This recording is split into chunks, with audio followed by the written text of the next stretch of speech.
Defiant Doctorates, enabling a regional, rural and remote future. This presentation is written and delivered by Tara Brabazon for International Women's Day for Graduate Women Manawatu 2025.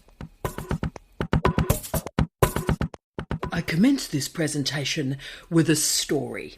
And this story is so appropriate to this International Women's Day hosted by Palmerston North Manawatu in Aotearoa, New Zealand, because it is a Palmerston North story. I'm active on many Facebook Palmerston North groups. I try and support local businesses, enjoy local events, even as an Australian with an attempt to be part of a community. Now, I don't post on these sites, but I do gain information and I click like to offer support.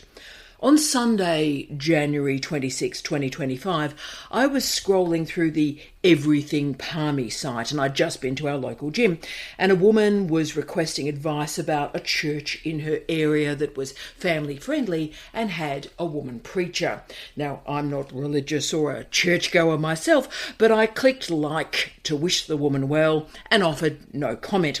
So after cleaning the house on this particular Sunday, I saw a notification from this group, which is unusual because I didn't post anything. And the notification from Nick Olas named me and made an odd statement. Quote, "I'm not supporting your crappy feminist ideology as seen by your newsfeed, so don't think my comment is in support of feminazism." End of quote.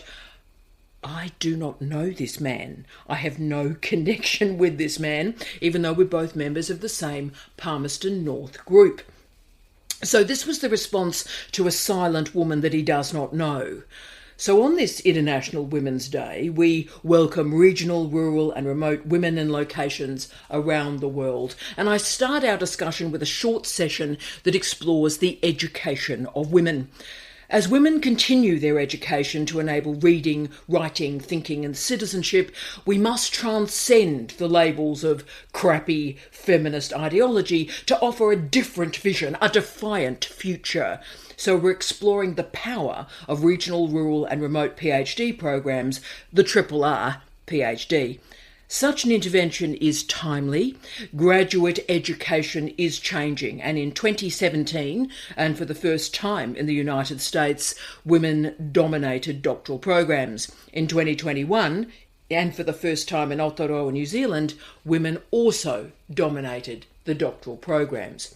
Therefore, my presentation today to kick off International Women's Day for Graduate Women Manawatu acknowledges these discussions of regional, rural and remote PhD supervision and logs that they're much bigger than Manawatu or Aotearoa, New Zealand. Every nation has regional, rural and remote environments, and that's why our event today is international. I want to talk about the specific challenges of completing a PhD in these areas. The other huge challenge, and even I was stunned when I was preparing this presentation, is the deathly silence in the theory and research for supervising PhDs and research masters in these regional, rural and remote locations. So let's climb inside this silence. Let's understand it. Let's gain meaning from it. And my presentation today has three parts. We explore the regional, rural and remote, positioning and positionality. Then we look at the regional university. And the third and final stop explores enabling strategies for the RRR doctoral program. But let's start with the regional, the rural and remote. Every nation has regional, rural and remote locations, and they occupy a specific role and relational function. The people who work, live, play sport, enjoy leisure, make friends, build families in these RRR sites are framed by and also attempt to transform a series of unproductive binary oppositions of city, country, centre, periphery, exciting, banal, innovative, nostalgic. To add complexity to these simple divisions, the naming and categorisation of areas such as regional, rural and remote, that's colonising language, imposing value and importance on urbanity and tethering it to modernity. Remote places are actually centres for knowledge, for faith, for memory, for history, for Indigenous citizens, First Nations and First Peoples. Colonisation continues to shunt these places as outside of modernity and defined through extreme difficulty and absence. But the challenge with these locations is that health and educational infrastructure is lacking. The small population enables an active forgetting of these places, particularly by policymakers and politicians. These regional, rural and remote locations are imagined into existence by national policies, and that is delivered from large cities. They are reimagined through popular culture as backwaters, boring, dangerous, irrelevant, and these iconographies, histories and geographies align, converge, chatter, disconnect and agitate.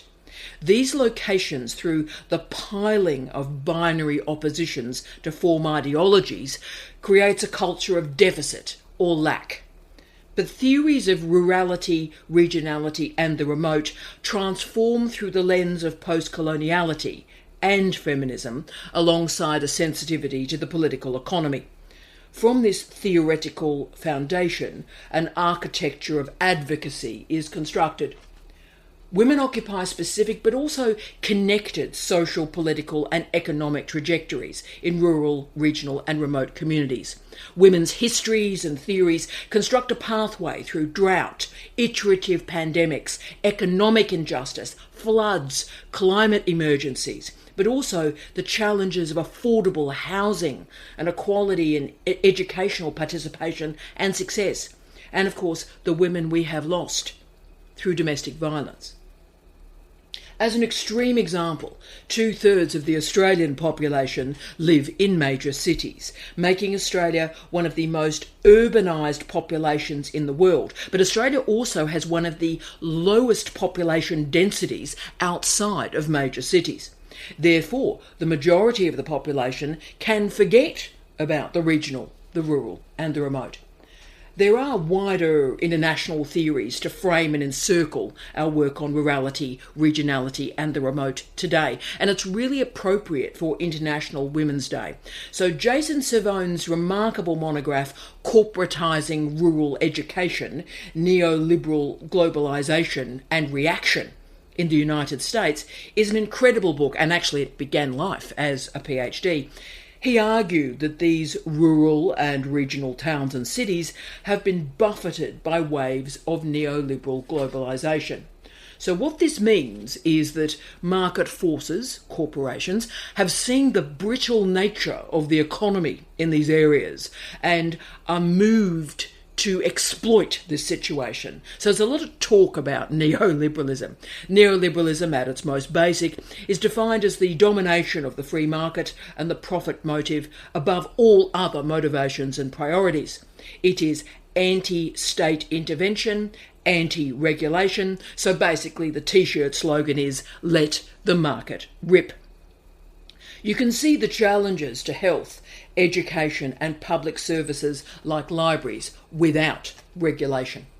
The global financial crisis in 2008 was the peak moment in this unregulated ideology, unsecured loans, derivative trading. Basically, the international economy was treated like a poker game, that is, casino capitalism, and it didn't end well. But this environment has a specific and damaging impact on rural, regional and remote locations. So you can see why the white working class in regional and rural areas voted for Donald Trump and indeed Brexit. These, quote, angry white men and women, end of quote, as Servone described them, were not validated or addressed by any of the political parties. But the point about these locations and how neoliberalism has framed these regions is far more complex and damaging than any simple explanation about Donald Trump voters may suggest. Servone argues that, quote, the corporatisation of rural schools is based on the same ideology that has affected rural communities throughout US history. The ideology that shapes rural communities as backward and in need of modernisation. This is a powerful and important analysis, configuring the rural and regional as backward, summoning the cascading identities of redneck, Yahoo, Gronk, or bogan, depending on the nation. And those words open environments to market-driven and profit-motivated programs for modernisation. The rural and regional are configured through a deficit model, and the citizens that live in these locations are in deficit, requiring the market economy, rather than public services, to rectify the weaknesses and the lack. The labelling of rednecks, therefore, has nothing to do with the reality or lived experience of rural, regional and remote environments, and instead is a product of configuring these spaces and these people within them as lacking, underdeveloped and anti-modern. Such an ideology poses particular challenges for universities in these environments. Regional schools confront instability, including the churn of teaching staff, which impacts on the quality of education for students. Therefore, it is more challenging for these students to receive the results that get them into universities. But how do we enable and understand the experience of doctoral education in RRR? Well, we have to firstly enter the regional university, and that's my second stop of the day. Universities are important socially, economically and culturally, but they're particularly important in small or third-tier cities. Urban planners, urban theorists, city imaging research, cultural policy and creative industries scholars often split cities into tiers for the purpose of analysis, modelling and policy work. So these tiers are global, second tier and third tier cities. Global cities, most famously studied by Saskia Sassen, are globalising cities and categorised by sameness. Finance, capitalism, corporation headquarters are located there. People and money move between global cities. Second-tier cities are the non-capital cities in their nations, defined relationally from the global cities. So studies tend to focus on the second-tier cities themselves through case study methodologies. So we can look at Manchester, or Christchurch, or Perth, or Liverpool, or Osaka. These cities gain the advantage of aggregation to services, particularly for health and education, and enable a diverse workforce. But they also demonstrate an intriguing immigration history. The third tier are the small cities and the large towns, and they're deeply neglected in the research literature. The event management literature in tourism studies does mention them, so David Bell and Mark Jane produced in 2006 their book Small Cities, Urban Experience Beyond the Metropolis. They are neglected in the research literature because they're not only invisible, but they're also troubled. They are edgelands, confronting a lack of stable and diverse employment, but also they are incredibly diverse, which makes them difficult to study. Regional universities are located in third-tier cities. Third-tier cities are the canary in the mine of capitalism, functioning often at the mono-industrial edge. It is difficult for these areas to gain an identity or an image. Because of their diversity, it's very difficult to create uniform and proven policy solutions for these small cities and large towns. In a remarkable study, Erikek and McKinney mapped and categorised 8 different types of small cities. 1, dominated by an older industry in decline. 2, private sector dependent with little public sector employment. 3, dispersed geography and function. 4, company towns attempting to survive when the company leaves. 5, university and college cities where graduates leave after graduation. 6, company towns surviving after the company leaves, but with a remaining social purpose. 7, cities growing through the engine of the new economy and creative industries. And 8, cities growing through university, governmental or business clusters. Third-tier university cities, therefore, occupy 2 of the 8 categories. The graduates remaining or vacating the urban environment is the differentiating factor between the two. With or without a university, though, problems cluster in third-tier cities. Transportation and telecommunication are lacking. And because of the lack of a diverse employment base, the population is declining and health and educational facilities are reducing. Abandoned and derelict buildings proliferate. Environmental problems, hazards and pollution result from the after effects of de-industrialisation, with also a very narrow range of jobs available, and so therefore the young people move away. It is difficult to attract new residents here. The population declines, the schools close, hospitals close, and the tax base reduces. The smaller the city, the more important the university. And while second-tier cities encase multiple universities and global cities like London, New York and Sydney feature a matrix of further and higher education options, the small cities often feature only one university, or the outlier campus of a larger university. But even with these restrictions of choice in place, they are still making a valuable contribution to the region. Therefore, in a declining economy, regional injustices heighten, and at such a time, the economic role and significance of a university is amplified. A university cannot solve these problems, but it can provide the salve for movement and change. There's very little research about small cities, and I'll tell you why.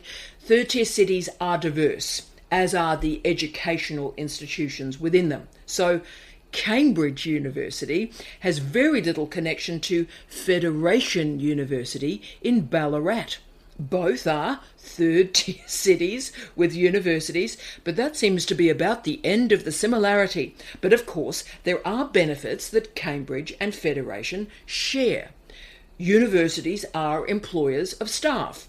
Significantly, the diversity of that staff group is often underplayed. And yes, academics dominate, but an array of retail and customer services, caretakers, sport and leisure workers, childcare specialists, gardeners, chefs, librarians, marketing professionals and technicians, a diverse workforce.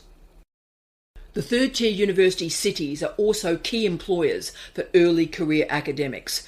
Regional universities are a gateway of appointment for graduate scholars.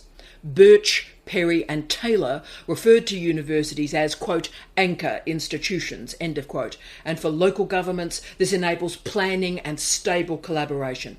The problem of third-tier cities and towns is invisibility. The internationalisation of Paisley in Scotland or Palmerston North in Aotearoa, New Zealand or Renmark in Australia requires research from scratch. The type of university that exists in these struggling third-tier cities is often a struggling university. Everything is more difficult. The Vice-Chancellor and senior staff that are hired are often inexperienced and in their first post at that level, or it is their last chance saloon before retirement.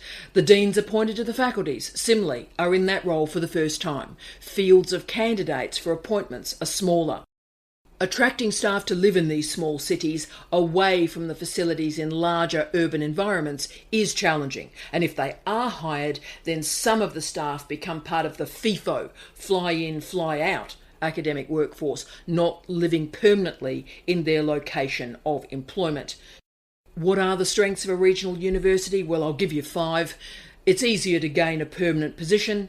It's a place to gain a great diversity of opportunities and build a CV. There are great opportunities to build deep relationships with community partners. Your relationship with academic colleagues and professional staff is close and profound. You learn a lot. And promotions are easier. What are the weaknesses? I'll give you 5. Poor leadership and management. You're trapped in the university if it hits the skids. If something goes wrong, there are no other options for employment.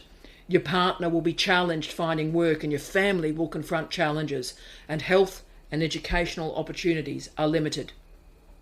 So from these strengths and challenges, we need to confirm that moving house is a nightmare, and then there is the complexity if you have a partner of trying to find something for them.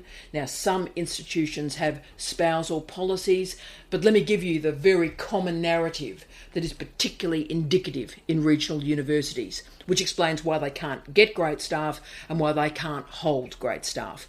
A regional city, and they exist around the world, of about 20,000 people, 50,000 people, has one university or has one campus of a bigger university, and this university is often the biggest employer in the region. The economies are brittle, health and educational services are limited. So you can see what happens. One of the partners has a job. The other finds it incredibly difficult in this location to find work. They are what's described as the trailing spouse. And yes, that is a gendered category. And unless both partners make a commitment to regional living, the employment bounce happens. They stay for less than a year because the spouse is miserable. This is the R problem, and it is frequently a gendered problem. The structural challenge is very clear. Very few universities exist in these regional and rural environments, and remote environments rarely have any connection to universities. Therefore, the options are restricted.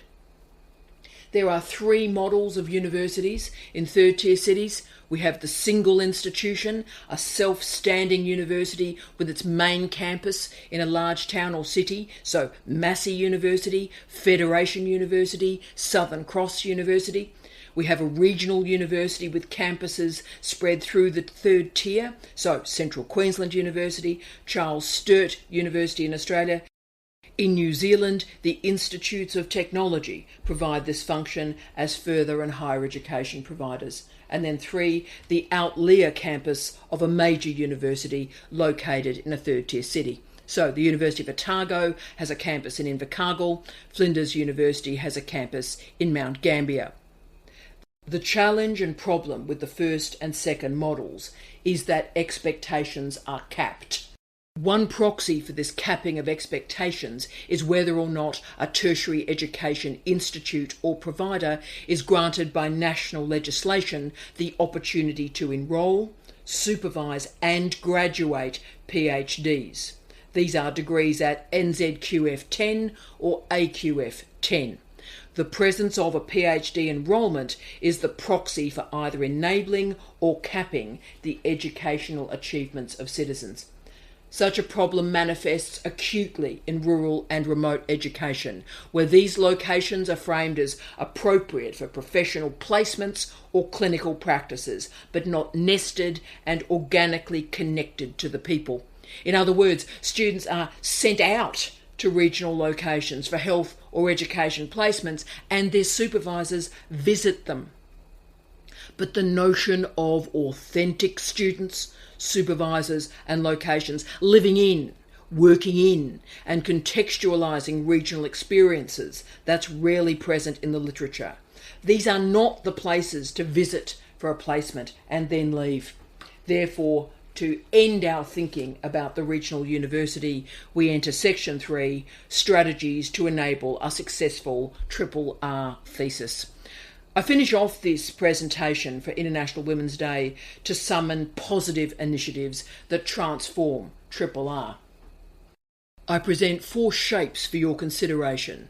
The first is a visualisation of the doctoral process, a timeline, a trajectory.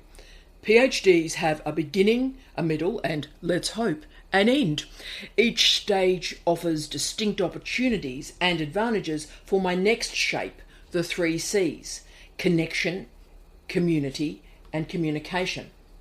How do PhD students through diverse locations connect, communicate, and build a community? Well, the third shape features quadrants with 4 adjectives that, when combined in different ways, provide the mode and strategy for innovative, deterritorialised candidature management.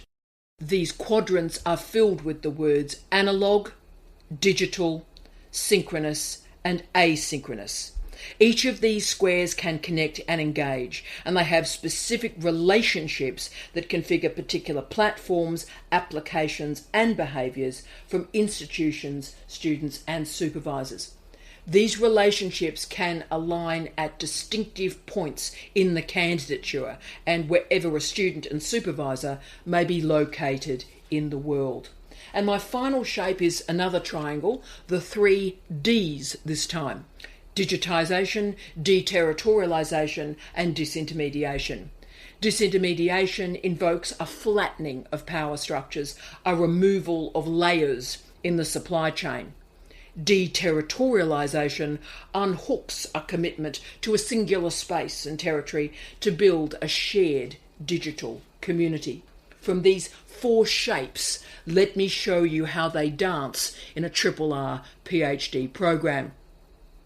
For students, weekly writing groups, such as what I've described as the Right Bunch or the Right Club.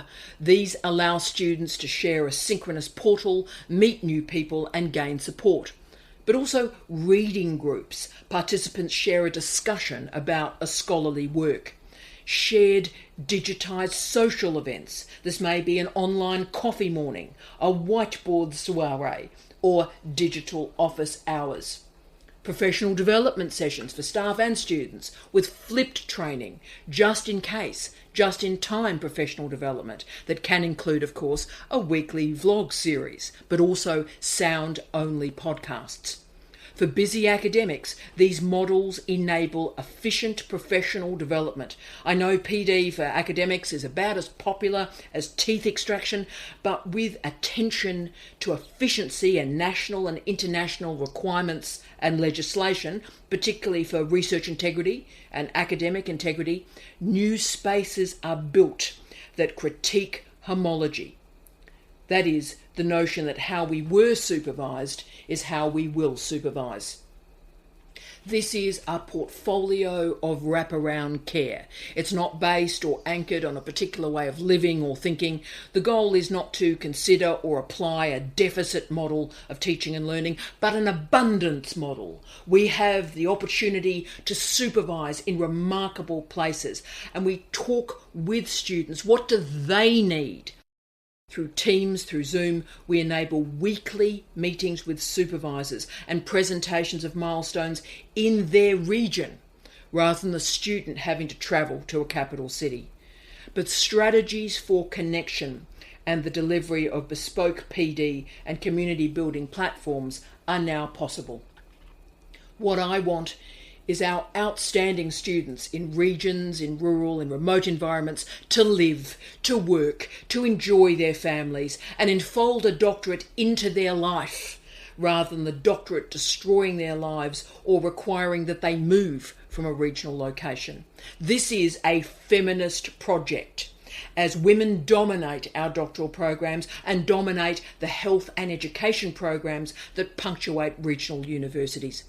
These 4 shapes block the imposition of urban knowledge over rural, regional and remote environments. Robert Chambers' incredible study of rural development believed that there is an unproductive division between urban and rural, core and peripheral knowledge. And this means that outsiders to the RRR environment assume that their knowledge, their status is superior. That knowledge and status is protected when we block the awarding of doctoral degrees from regional locations.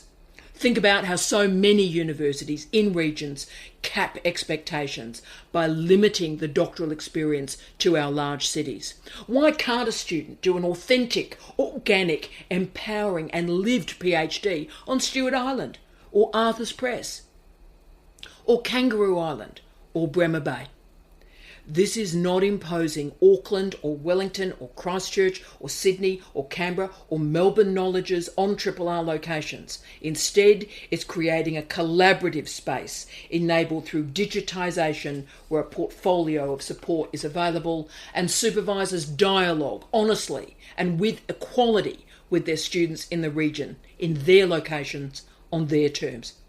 At their best, RRR PhDs enable not only to use Sawala and Mikek's phrase, quote, smart diversification, end of quote, but also stability and growth. This is the best case scenario, and you, as the next generation of academic leaders, have some decisions to make about who you are and what you believe in. I want strong, different, defiant people to have the opportunity for an education, not a cut-priced experience where aspirations and ambitions are capped, but as good as anywhere in the world. We, in international higher education, we are failing in this goal, and there are many causes of this failure in regional education, and one is a failure of leadership. Because these locations are framed as in deficit, the leaders that go out to these universities use it as a career stepping stone to a proper job, supposedly at a major city, or a wind down in their career for that final payday. So the institutional policies are written and the restructuring is done with little understanding of the specificity of a place and rush through to build a leader's career so they can move to the next big thing, or indeed create a few more paydays before regulators, chancellors or public scrutiny ends that career. This is our challenge until your generation of academics and mine commit to regional education, and that means rigorous and compassionate processes, attention to spousal policies, family-friendly environments and high-quality scholarship. This is where you can make a difference. You are brilliant, you are socially just, and I know you want to make a difference. You can lead, and lead well, and transform a nation from regional, rural and remote environments, not by demeaning them or applying a deficit model of teaching and learning, but by lifting up and enlivening an infrastructure of care.